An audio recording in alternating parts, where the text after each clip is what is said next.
Hey folks, welcome to Narratives. Narratives is a podcast exploring the ways in which the world is better than in the past, the ways it is worse, and the paths towards a better, more definite vision of the future. I'm your host, Will Jarvis, and I want to thank you for taking the time out of your day to listen to this episode. I hope you enjoy it. You can find show notes, transcripts, and videos at narrativespodcast.com. Well, Erik, how are you doing this evening? Oh, I'm doing well. Thank you for having me on. Erik, thanks so much for taking the time to come on the show. Do you mind giving us a brief bio and some of the big ideas you're interested in? Yeah, of course. I'm a research professor at Tufts University, but I wear a couple different hats. The first is as a scientist. I got my PhD working with Giulio Tononi on trying to craft some of the first kind of well-formalized mathematical theories of consciousness. And in my research career, I'm interested in consciousness and I'm interested in emergence and kind of taking subjects that are traditionally philosophical and making them a lot more, hopefully, scientific.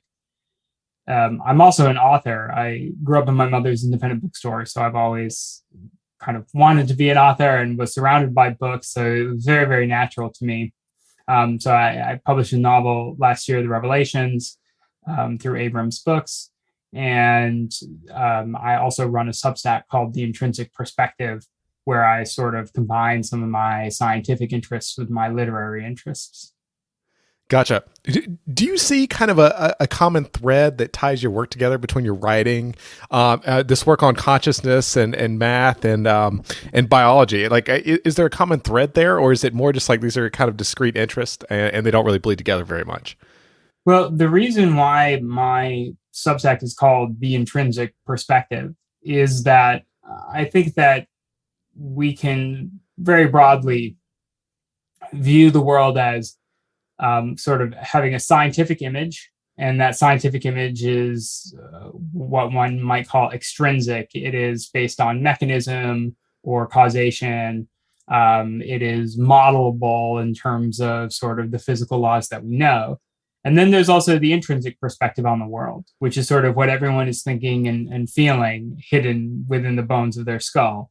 And that perspective of the world is also the world of the writer, right? Writing is about communication from within your own little well of solipsism to other people who are stuck in their own little wells of solipsism.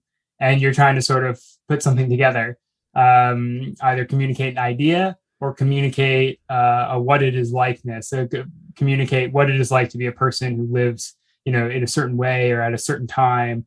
And you might do that, for example, by having a character in a novel that's like that person. And so what I'm interested in is where the extrinsic meets the intrinsic. So it's sort of like it's like the shelf of the world, right? It's a place where there are like great, titanic, sometimes terrifying, sometimes beautiful forces at work.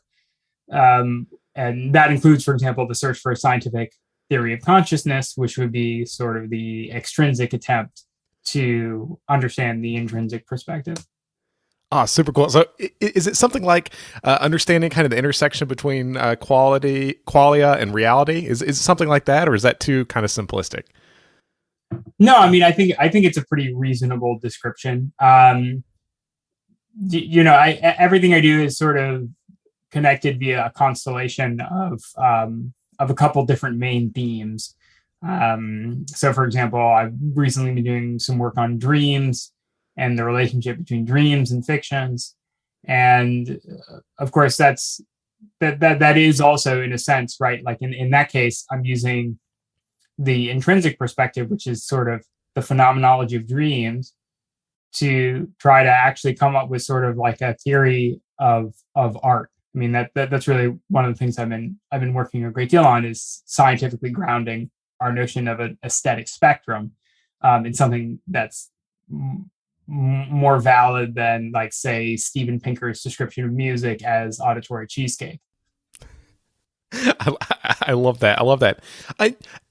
how did you originally come across these ideas? Was there a single moment where you're like, these are the themes I want to explore, or is it kind of emergent over time as you read more? As a kid, you said, you grew up in your parents' bookshop, which is awesome.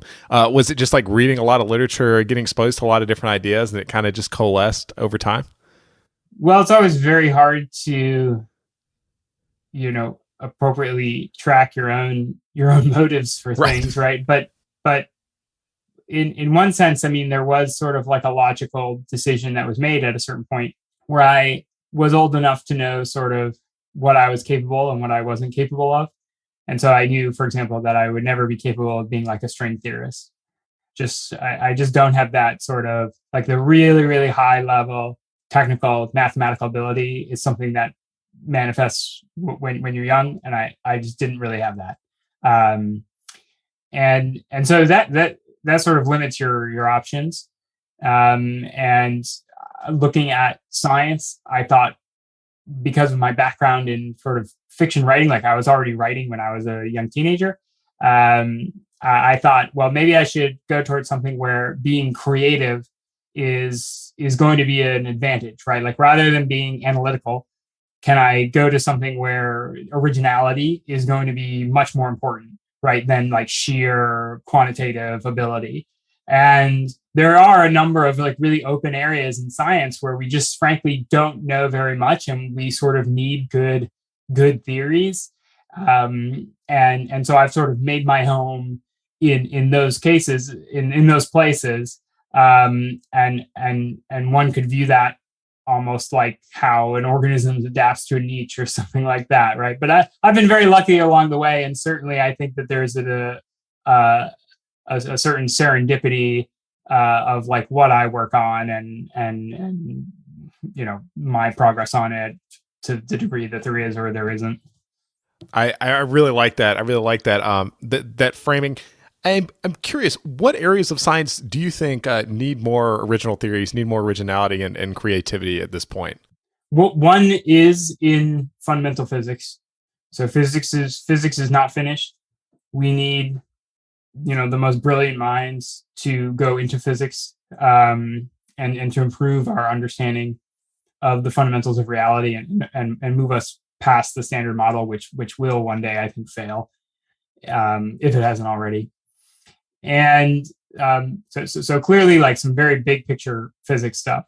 What I was very interested in was consciousness, particularly because it felt like no one was working on consciousness. I mean, in the time that I became interested in being a scientist, consciousness research has grown significantly since then. It's still minuscule. It receives less than 1% of 1% of neuroscience funding. I'm making that number up if there's some other number that's actually true.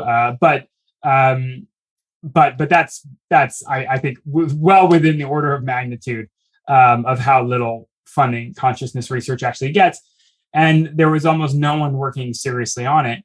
And so that looked to me like an open opportunity to maybe get in there and do some fundamental research. Unfortunately, at the same time, it's also perhaps the hardest problem that humanity has ever encountered. I think in many ways harder than things like new physics, because at least we sort of know what we expect the answer to be with regards to new physics. I can't, tell you what those equations will be, but I sort of know very broadly what those equations might look like, right? Or let's say a young hotshot graduate student going into that field might know that. Yeah. And they all have intuitions about that. With consciousness, it's far less clear, right? So we don't even know what good theories look like. And so there's a sense in which we're very, very sort of far away from understanding it or having a good understanding of it. And there's a couple other various like obvious ones, like neuroscience as a whole is incredibly underdeveloped, although not for lack of effort and funding. I think there are some really interesting questions in evolutionary theory, and particularly also now in AI. So there's still like a broad number of places where the contours of the map are not well drawn in yet. There's a lot of white space, it seems. Hamming has this idea of having like you have to have an attack on a problem, or else it's like really difficult to make progress. And it kind of sounds like what you're talking about with consciousness research. What was your first kind of attack you found to the problem to try and like figure out like what's going on and try and start trying to form a theory, if that makes sense? Yeah. So at the time, and I'm thinking back now, when I became sure that I wanted to go into consciousness research and basically have that be the problem that I spent my PhD working on. Yeah. That would have been around 2008, 2009. At the time in America, there was no one working on consciousness in a way that I considered to be serious, except one man whose name is Giulio Tononi, who is probably the first person to propose a well-formalized theory of consciousness. That's something that certainly is a good candidate for what a theory of consciousness might look like, right? So it's really, if you think about it as just, does this thing even sort of look correct at all, right? That the answer to that with IIT is maybe yes. And that seems like an awfully hedged statement. But if you compare it to pretty much everything else, it's just worlds and leagues above it. So I went to go work with Giulio to try to help him develop IIT, as it's called, his theory of consciousness, based on how information is integrated in complex systems. And that sort of took me down a pretty big rabbit hole. But that was my initial interest and reason, was just that having looked around at sort of the contenders, I saw a lot of things that were basically just metaphors. Things like maybe consciousness is a big global workspace. Okay, maybe consciousness is fame in the brain. It's like, okay, well, let's put some math on that. Like what do you mean by fame, right? You mean the degree of information sharing? What's in and what's out? To what degree is something in and what degree is something out? How do you get a stream? How do you solve the binding problem? Like how do you do any of these things? And almost none of these theories had any teeth, as it were, except IIT. IIT, I think, has some teeth. I like that. And I'm curious, just for, we have a lot of young scientists that listen. What was did you just straight up cold email? You look for someone who had a robust theory, you cold emailed them and said, hey, can I come help? Like, can I come mop the floors? What was that process like, just mechanically? Yeah, I believe I actually contacted Giulio after I was accepted to, so I applied to the University of Wisconsin. So he's at the University of Wisconsin in Madison. Nice. And it's a very big research school, but it's not Harvard, right? Like, so it's not a sort of place where the graduate school acceptance rate is 3%. It's probably 10%, 12%, something like that. So if he had been at Oxford or MIT or these other places where they're basically just rolling die to see who gets in, with like a 3% chance, right? So there's nothing you can sort of do a priori that will actually ensure your chances in that. But so luckily he was just at a place that I was able to get into. I think I only applied to 2 graduate schools, which is insane. And at any like my career in science has been by outside metrics completely crazy. And I would never recommend almost any of the steps that I took at any point in time. But things like I only applied to 2 graduate schools. One was New York University. And there was no one at NYU who was doing anything serious with consciousness, but the philosophy department was very good. So they had David Chalmers and some other people. So I figured, okay, I wouldn't be able to work with any sort of great scientists, but maybe I would be able to sort of still be where a lot of the interesting thought around consciousness was, and that would sort of bleed into my science. And then the other was the University of Wisconsin. And I believe I basically just cold emailed Giulio after getting accepted for the initial interview. Nice. Excellent. I like that. I want to talk a little bit about your research now. What's your sense of the biological function of dreams? Like, why do we dream? Like, what's the process for? Yeah, so this is a theory that I advanced or sort of put together, one might say, about a couple of years ago. And it was originally actually born. So just to give some people background, right? One of the things that Giulio Tononi is very famous for is also his model of why it is that we sleep, which is something called synaptic homeostasis. And the idea is that learning in general engenders a net potentiation of your synapses. The synaptic strength is basically getting too strong as you're awake, and you need sleep to sort of downscale all the synapses. I actually don't think that hypothesis is really going to end up being true. I think it's a very nice hypothesis. I think it's like an elegant hypothesis, but there is a sense in which, if you're interested in consciousness, you have to sort of be interested in what happens when consciousness goes away, and why does it go away when it does.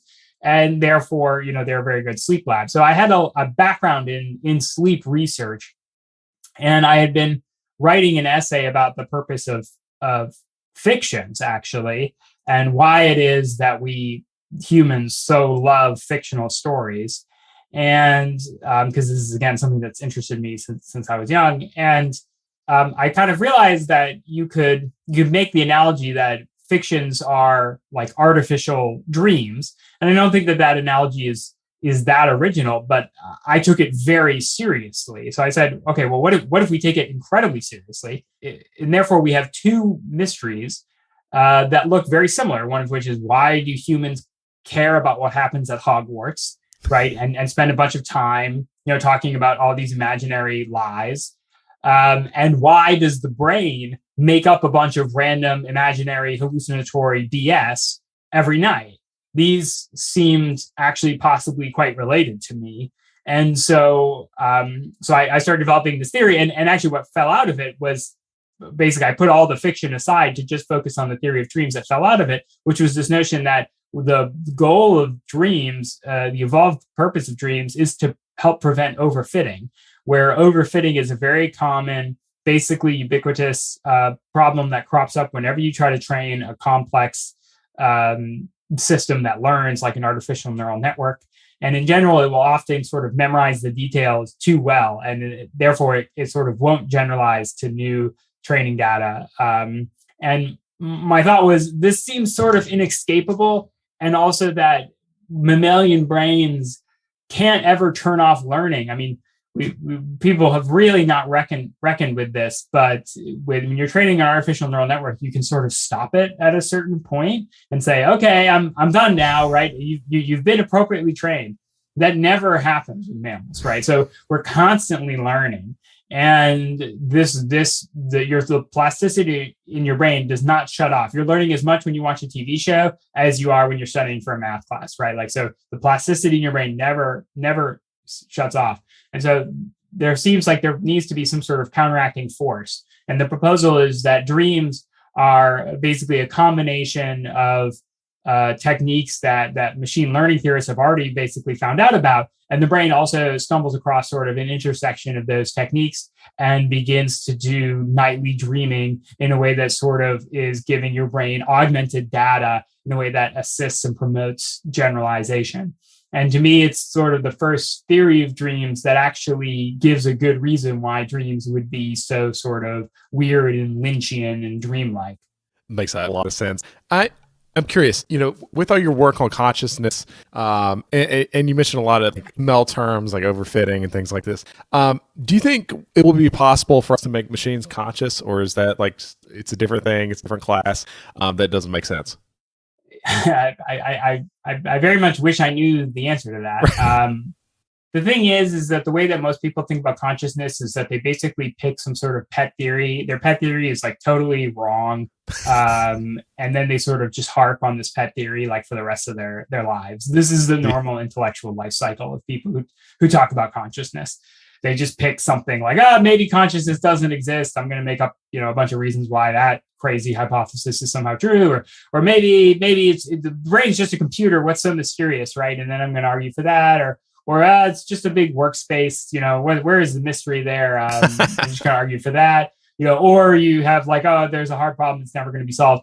But at least those people are sort of honest, I think, about how difficult the problem is.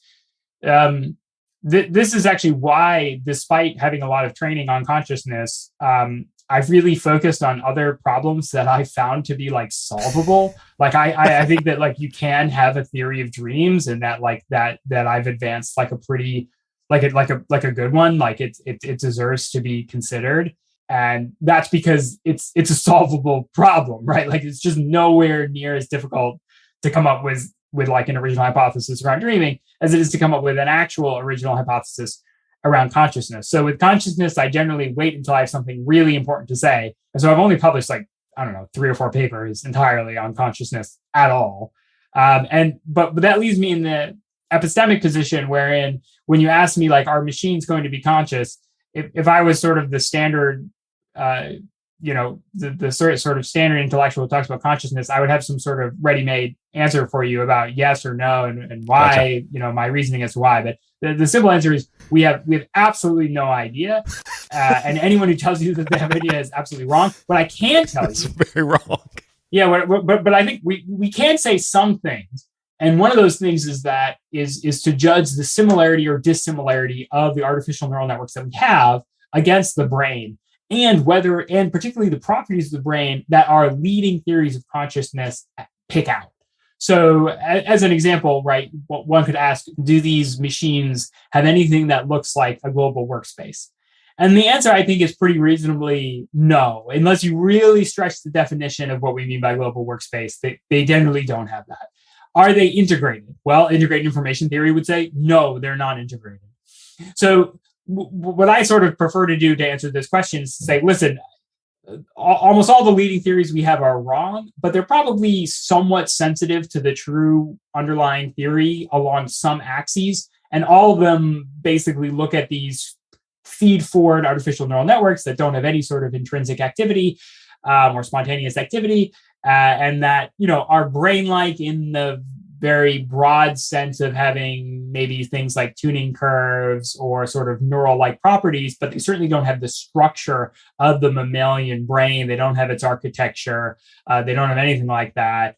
As I said, they don't even have inbuilt plasticity, right? You're trained basically from the outside and manipulated by these outside algorithms. They're basically just huge Excel spreadsheets. And we can sort of say, the likelihood that they're conscious is actually probably quite low. So that just describes our own situation. It doesn't really describe this sort of hypothetical that you originally asked, but I am somewhat confident in saying that probably the current techniques we should not consider as conscious. We shouldn't sort of take their statements as being based in intentionality or I-ness in the way that a human being's statements are, right? When GPT-3 says, help, I'm being tortured, you can just say, no, you're not. You're just auto-completing the text that I gave you, which was, is there anything wrong, GPT-3, that would shock me? And then they say, oh, yes, I'm being tortured. I love that. Well, Erik, I really like that answer because I think that's the best answer any human on the planet could give me on that particular question. I want to take a left-hand turn here and talk about aristocratic tutoring. Something you've written a little bit about. First of all, is it your sense that we have less outside contributors like Beethoven, Shakespeare's, etc., than we did like in the recent past? Yes, and just to explain to the audience sort of why we're jumping around a bit. So, one of the things that I consider to be my job is to sort of, as I said, I'm not in the top, quintile or whatever of like analytic ability, but I think maybe in terms of sort of like originality or like just coming up with things, I would probably score near the top. That would be the one cognitive trait that I'm relatively sure of in myself. And so what I do is I sort of look around at fields and I look for low-hanging fruit that really hasn't been picked. And one of which was that in education research, and notably, I didn't write an academic monograph about this because I didn't think it would get any attention if I did. And I didn't want to stumble through, the entire academic literature to make absolutely sure that no one said anything like this at all. But I do think that it's relatively original in that certainly I had not heard it before. And so I advanced an idea on my Substack, which I called the aristocratic tutoring hypothesis. And that took off recently and sort of went viral. Just to give the listener sort of a background about why we're jumping into Beethoven. And part of the article, or at least the sort of the opening of it, was this argument that if you look at genius, I mean, real, like, world-spanning genius, geniuses that everyone would agree upon, particularly people who've made a serious, one might say, academic contribution, but who also sort of were publicly relevant, that this sort of genius has declined. And it's also declined along with polymathy. Like, even if you look at somebody like Lewis Carroll, who, I forget Lewis Carroll's exact dates, right? But he's still relatively recent. He's a mathematician, a children's book author, right? He's a logician. He's doing all sorts of really interesting things. It's really hard to name a contemporary figure who's even as sort of polymathic as, like, Lewis Carroll, right? Right. And so I think in general, there has been this decline, and then that's something that is sort of worth exploring, as to why. Yeah. Oh, I want to ask about the decline for a second here. It seems particularly weird in the concept of, like, the Flynn effect. Like, people's abstraction ability seems to be getting better over time, but yet we seem to be having less outsized talents. I mean, you are kind of a good example of someone who has been able to at least have interesting insights in a lot of different fields. Do you have any thoughts there, like, on what's gone wrong? Well, so one thing that I advanced, I mean, I think it's relatively obvious that there's something about the public education system, right, that does not do a very good job of making people deeply interested in intellectual subjects from a young age.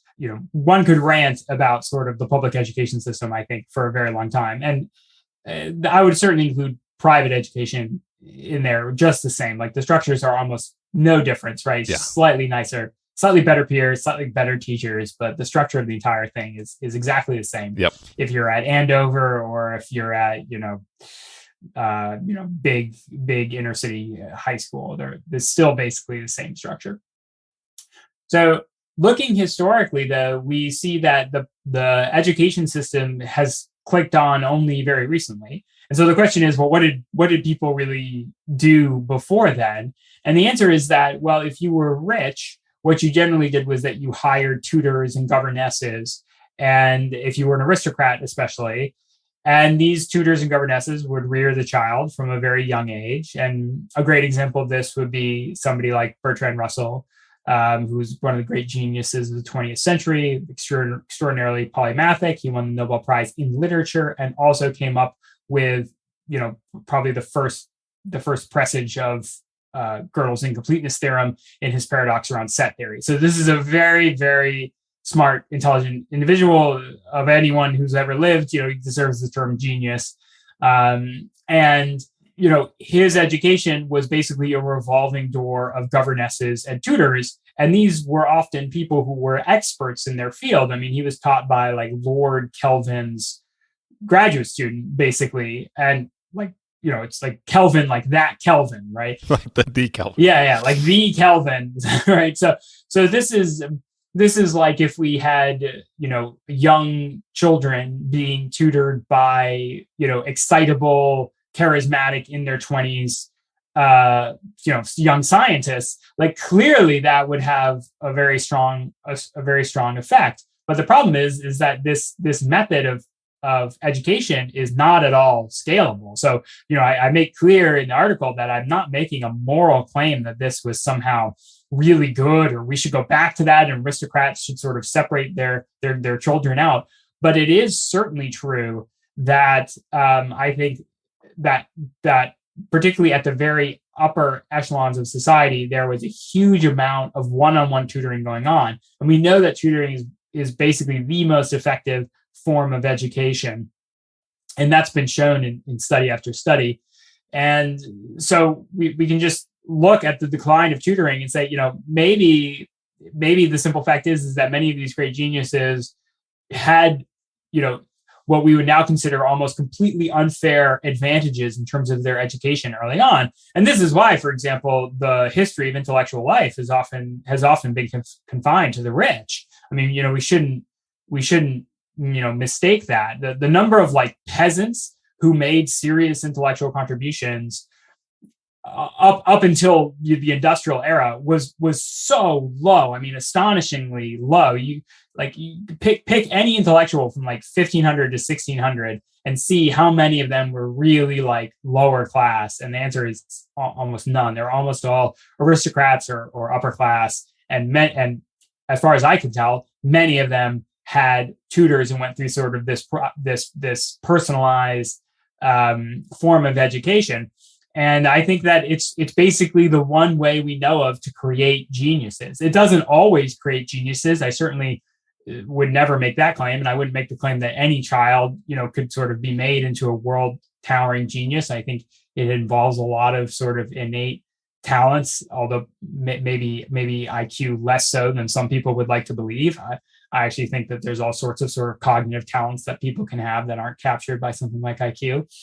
But the fundamental fact remains that all these people, or at least it seems like this method of education was incredibly effective and probably maybe one of the few surefire ways of creating geniuses. And we even had people who did that, people who set out to make their child a genius. And in many cases, they end up succeeding. And there are historical examples of this. John Stuart Mill being probably one of the most famous. I'm curious, how much of it do you think how much value do you think aristocratic tutoring gave geniuses? It seems like there's two veins. I'm not saying this very well, but there were two veins. There's this idea that you're not beating curiosity out of people. It seems to be like really important. So you're willing to go out and search because it's kind of fun, and it's not just like this rote memorization or whatever else is going on. And then there's like a mastery learning, like Bloom 2 Sigma. It's just much more effective, and you get a lot more information in people's heads. If you had to weight the two, which one do you think is more important, or are they both just kind of important and it's really difficult to parse out? Yeah, I actually don't. I think that it's a bit of a mistake to think that the mastery of the material is what's making the genius. It could be read that way because when you look at the studies of tutoring, they're limited to what you can measure, like the measurables of education. Right. So, of course, they show this big boost in, for example, the amount of crystallized knowledge that a student has, like their memory of things or something like that. But we all know that that's only one dimension of what a teacher should impart.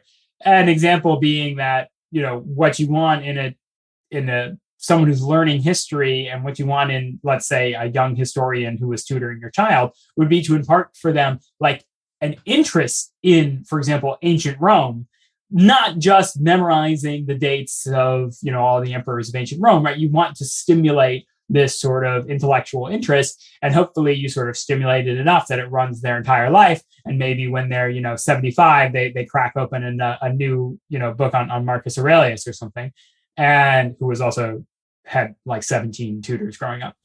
And, that sort of spark, like what I would argue would be that probably the effects of tutoring extend to all the things that are sort of non-measurables in education. So like not only is one-on-one tutoring much more effective at like getting the information into someone's skull, but clearly all the extra effects of education, I would argue that is probably equally, if not more so, effective at those things, like getting the kid excited about the subject, or so on. So that's my suspicion. But of course, you can't really like measure and prove these things very well. Very, very interesting. I'm curious. I want to talk a little bit about your writing now, if that's okay. Have you thought about trying to improve writing process over time? Do you have any tips on how to improve one's writing? Or is it just something where it's just reps, you just put in a lot of work, you talk about interesting things, and that's how you get better? Well, I would say there is a difference between writing fiction and nonfiction. Fiction is a bit more perfectible. It's a bit more like teachable. You can teach someone how to write nonfiction. Gotcha. And you can kind of just copy the greats or the people that you like. What you'll find if you write fiction is that if you try to just copy the greats or people that you like, you'll write like serviceable prose, but it won't be very good. It'll just be like soulless, Gotcha. right? It'll just be soulless. And like fiction is so sensitive to soul, right? Like is there soul in this, right? Like, so when I wrote the Revelations, which, to write a novel nowadays is just like one of the dumbest things you can do, right? It's just such a the amount of time that goes into like crafting a really good novel is like years and years of work. Like you cannot skimp on that. And then sort of, the whole publishing process is incredibly difficult, and getting it out into the world is, insanely difficult. And then it's just one of like a sea of books that go out at the same time. And unless you're sort of like a literary industry darling, which you sort of have to have gone to certain schools and sort of write in certain ways or be interested in certain things in order to do that. Unless you're that, you really won't get a huge reaction from it. I still do get some amazing emails and letters and like little notes that it's still out in the world, and people find it and they read it and they say like, I've never read anything like this. This is absolutely crazy. But to me, it had to be absolutely necessary. So with fiction, it must be completely necessary. It must be that you just simply had to write this. Nothing could have prevented you from writing it. And in that sense, I think that that's very important artistically. Nonfiction can be forced. Of course, you don't want to be constantly forcing it, but you can force nonfiction. What I do now is write mostly essays on my Substack, the Intrinsic Perspective, and I've had some great reactions to them, and a sort of a community has grown up around them, which I really appreciate. But I think a big part of that is that the essay is sort of wide ranging enough that I can use some of the techniques from fiction. So, an attention to language, that sort of thing. And that is just not done as much, particularly in sort of like the world of Substacks. But just to briefly answer your question about like, writing advice. Yeah. One big thing that I tell everyone is, one, you have to have a very definite point of view. So most of the stuff that reads poorly is because you can't find the author anywhere. They're not authoritative. They're not like making a pronouncement from the mountaintops. This is me. I'm very grounded in myself. Here's my opinion about this. That will lead to good nonfiction writing. If you don't know who you are, and if you can't express, and by that I mean within prose, right? I mean, I don't mean to throw anyone into an existential crisis, but like, if you don't know who you are when you're writing, that is probably the number one leading cause of bad prose. It leads people to write like their GPT-3, right? It's like a view from nowhere, right? It's sort of this like bland nonsense where you're just sort of copying what other people have done. And this is generally the biggest thing that I find people run into. And then I also find that they try to create too much content. You don't need that much content. You don't need to be publishing every day, particularly if you're doing something like a newsletter. Instead, really focus on putting out really just the occasional really great piece. And that's what people want to read. There are very few people who you actually want to hear from every day and can give you something original and interesting every day. Very, very few people, maybe none. Exactly. So just have a stronger quality bar for publishing is one thing. Yeah, you should sit on stuff for a little while to make sure that it's something that you would be really proud to show people and that you're really excited about. And that's very difficult because then you need to come up with 100 of those. Right. And, and if you do one a week, right, that's your 2 years of running a blog or something like that. And then you need to come up with 100 of those. Yeah. So it's very, it's very difficult to do, but I've been very lucky and had a really wonderful reaction to sort of my move to writing online on this Substack, and I have enjoyed it thoroughly. And I also love that it is an even playing field. I mean, it's an incredibly steep one, right, but it is an even playing field. Like most of the blogs that I follow that do well and put out consistent good content do eventually get subscribers and readers and people who are interested, and a community grows up around them. I've almost never seen a blog that's been running for a while where I look at like how well it's doing and I think, oh, it's totally not where it should be. It's like if it runs for long enough, it almost like always finds sort of where it should be. Fairly efficient over time. That's cool. Can you talk about the publishing industry a little bit and kind of the process of publishing your book and kind of what you learned along the way? Well, I actually just had an essay out on this called Secrets of the Publishing Industry. And, the publishing a book is an incredibly convoluted and long process. I mean, over years. I think, the book had been finished for maybe 4 or 5 years by the time it came out, although there were some last minute edits, but you're basically finished. So this is a glacial process.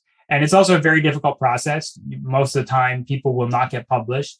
I don't think that there is a huge, significant difference between the manuscripts that get published and those that don't. I really haven't observed that.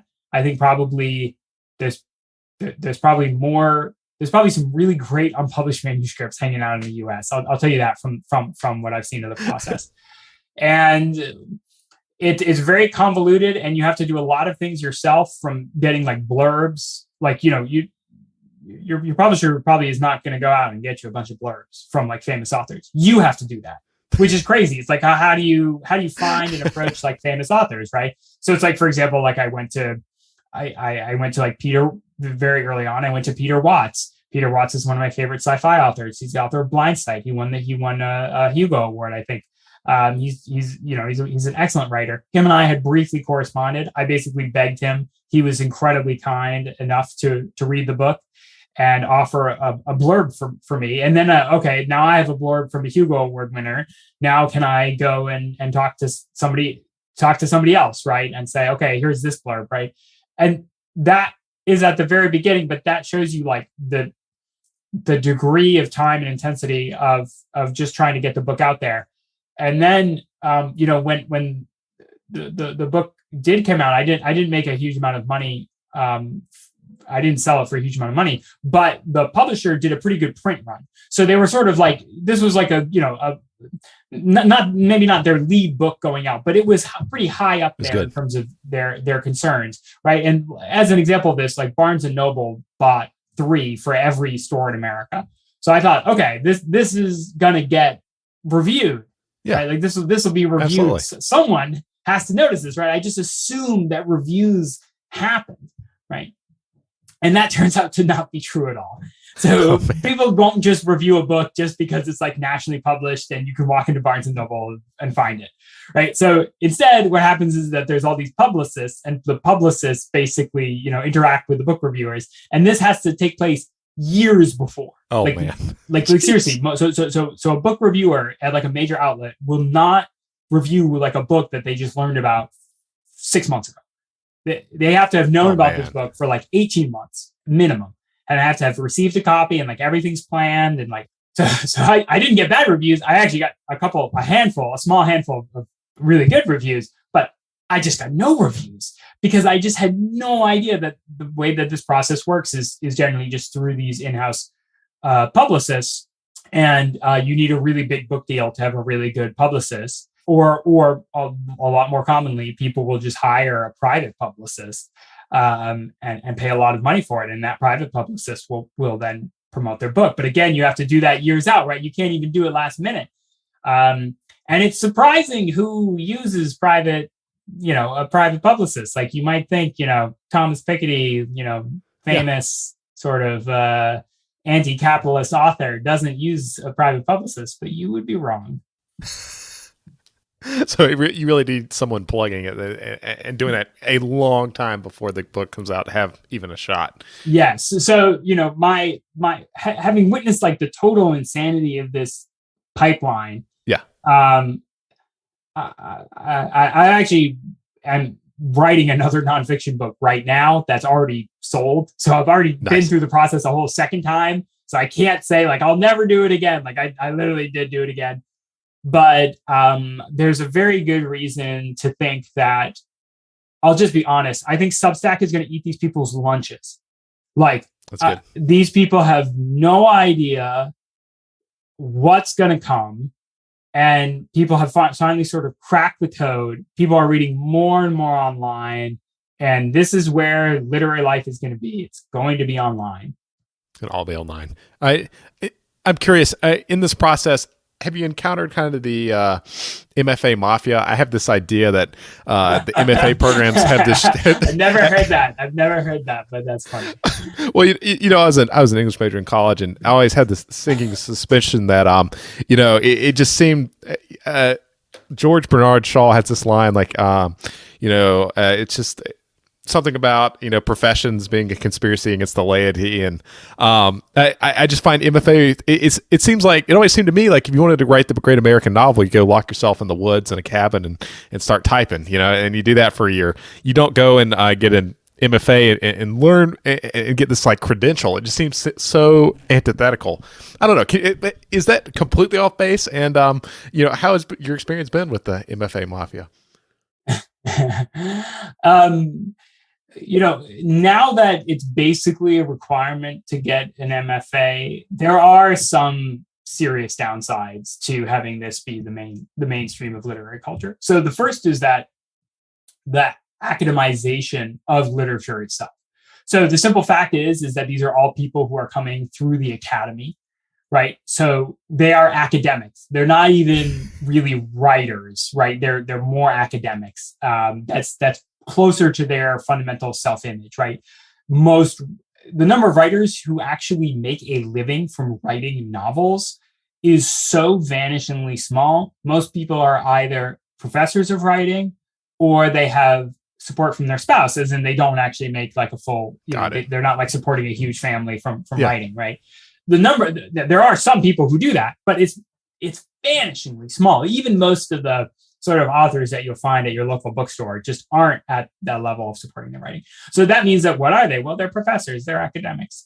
And that is a very dangerous thing for an artistic discipline to be fully academic. It leads to solipsism. It leads to sort of the most successful people being the exact same sort of people who can jump through all the standard academic hoops and score high on all the tests that you need to get there, right? I mean, publishing a book is much more now like the end step to a process that starts when the person is in third grade. Jeez. Right. It's like that's publishing a book is sort of, it's like a bunch of hoops from third grade on. And then, eventually you jump through enough of them, you sort of get to publish a book because you got into the MFA program at Columbia University, and you got into that because you did well as an undergraduate, and as your undergraduate, you went to Harvard, and you got into Harvard because you jumped through all the hoops in high school. Right. So it's sort of like you've attached literature to the end tube of this, massive pipeline. And the idea that doesn't have any effects is, I think, ridiculous. Now, does it completely... I wrote actually an essay precisely about this, wondering about the effects of the MFA literature. And, one thing people said was like, it is absurd to think that the MFA system by itself is sort of completely determinate of contemporary literature. And I agree with that. Like contemporary literature is not solely determined by the fact that it has an MFA.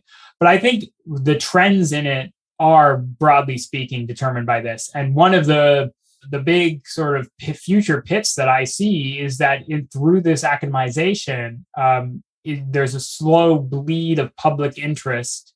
And eventually what happened to poetry will happen to literary fiction. So essentially, no one will read novels anymore, right. And no one reads poetry. Like it's just again, you could say, well, poetry survives within the academy, but it's like it's a zombie, right? It has no cultural impact or significance, right, other than in the rarest of events, right? So it's completely sort of dead as a discipline, and that's sad, right? You can say that that's quite sad. But my fear is that the same thing will happen to literary fiction, where it just becomes more and more niche, written by more and more of the same people, until eventually it's just academics talking to each other. And the whole thing is just a game that, just like now, most poetry that's put out are books by professors of poetry. That's the only people who really seriously publish poetry books. Right. Or at least that's the majority of it. And I think that something like that might eventually happen to literary fiction if it sort of continues down this path. And And this is, I don't think it's super controversial, but strangely, I think because anything in the literary industry is just, it's one of the most, like terrible, toxic communities online. I don't mean the entire literary industry, but like what you call like literary Twitter is a really terrible, toxic place. And so any little sort of criticism of it is like, you're criticizing an absolute insane person, right? So any small thing that you say will be blown up, immensely destroyed, or so on. But that just means like, basically, I don't really have anything to do with those people. And I don't think that I need to, in order to make my living and way as a writer, I don't think I need to really interact with them very much. Definitely. Well, it also seems like, kind of like you said, like all these hoops you put together and you have to have a master's degree really limits the perspectives you get in literature. Yeah, I should say there are some contemporary writers that like I really like and enjoy, right? Like, but David Foster Wallace. They're not really who I'm talking about when I talk about literary Twitter, right? I'm not really talking about necessarily the authors even, but yeah. So there are some that I like. I just wanted to throw that out. Yeah, absolutely. Not all bad, but yeah, the overall structure can lead to some negative effects. Are you down for a quick round of overrated or underrated? Sure. Awesome. So I'll throw out a term. Just give me a sentence why it's overrated or underrated. So the first one is integrated information theory. Overrated or underrated? Probably underrated. Awesome. Yeah, underrated. The free energy principle, Carl Friston's theory. Overrated or underrated? Overrated. I mean, overrated? Massively overrated, I think. No one has given an adequate solution to the dark room problem, and there's no demonstration that the brain currently works by minimizing free energy. There's just no actual evidence for that. But excellent. Yeah, I think it's extremely freewheeling, and that makes me extremely suspicious. Like when everything is connected, and when someone like Carl Friston is the mid-author on like a million different papers that I'm not even sure he read all of, it just makes me a bit suspicious of something like that. That's good. One last one. Bookshops, overrated or underrated? Oh, underrated. I love bookshops. Booksellers, like, what's a town without a bookshop, right, to go into? I think bookshops are some of the most wonderful places on earth, and the people who run them are some of the best people on earth. And they really are providing like an incredible sort of cultural service to the rest of us, because it's not a business where you make a huge amount of money, right? It's something you get into because you really love it. You can make money, but like, you're not selling hotcakes. Right. Exactly. I love it. Well, Erik, thank you so much for taking the time to come on the show. Where can people find you? Where should we send them? If you go to Erik Hoel, ErikHoel.substack.com, that's the best way to keep track of me. Also, you can just type in the Intrinsic Perspective or just my name into Google, and the Substack will crop up. But please, if you can, sign up for it, because it really is the best way to keep track of me, and I really do have a lot of really interesting things planned for it. Highly recommended. Well, I'll put the links down in the show notes. Erik, thanks again for coming on. Thank you so much. Special thanks to our sponsor, Bismarck Analysis, for the support. Bismarck Analysis creates the Bismarck Brief, a newsletter about intelligence-grade analysis of key industries, organizations, and live players. You can subscribe to Bismarck Brief at brief.bismarckanalysis.com. Thanks for listening. We'll be back next week with a new episode of Narratives.